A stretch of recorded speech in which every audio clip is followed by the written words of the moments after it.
I have become convinced that near-death experiences establishes the reality of life after death based on my own personal research and the research of many others. What's important is what led to me believing that near-death experiences prove life after death. And the answer is there's 9 lines of evidence that I've derived in my research. And I find those 9 lines of evidence, any one of them, to be very strong evidence that there's an existence of life after death. But if you put all 9 together, I think the combination of all 9 lines of evidence becomes, in my opinion, compelling. One of the lines of evidence that I have is that when near-death, well, back up a minute. When near-death experiencers have their life-threatening event, they're generally unconscious and often clinically dead. There should be absolutely no possibility of them having a conscious, organized experience. But what my research found was that 76% of the near-death experiencers surveyed indicated that their level of consciousness and alertness was actually greater than their level of consciousness and alertness during their everyday life. And that is medically inexplicable. Nearly half of people who have a near-death experience will have an out-of-body state. We'll call it an OBE.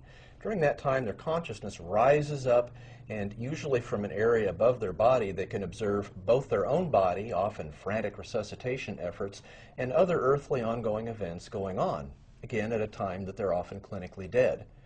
Part of my study was to look at 617 near-death experiences.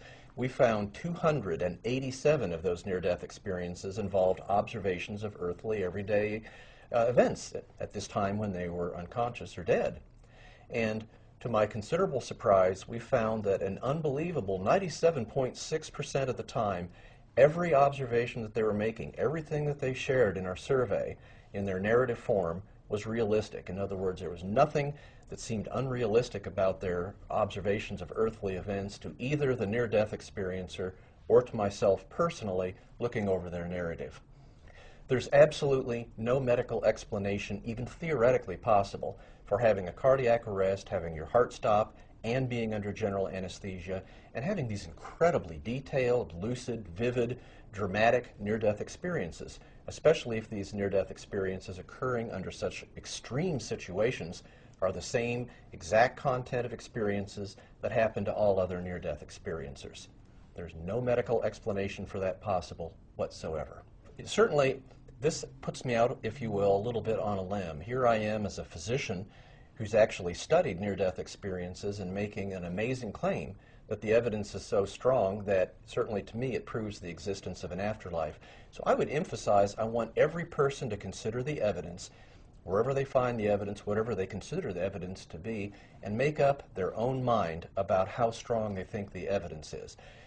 It's not so important about my belief about what the evidence shows. What's important is what the evidence itself shows.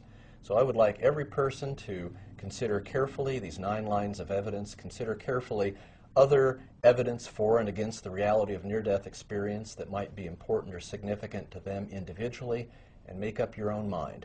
In a way, I've walked a mile in those shoes. I've considered a lot of other lines of evidence. I've lived my life. I've thought a lot about life after death. And at the end of all that thinking, at the end of processing all the data, I can tell you, for me personally, for Dr. Long personally, I am convinced that there is an afterlife.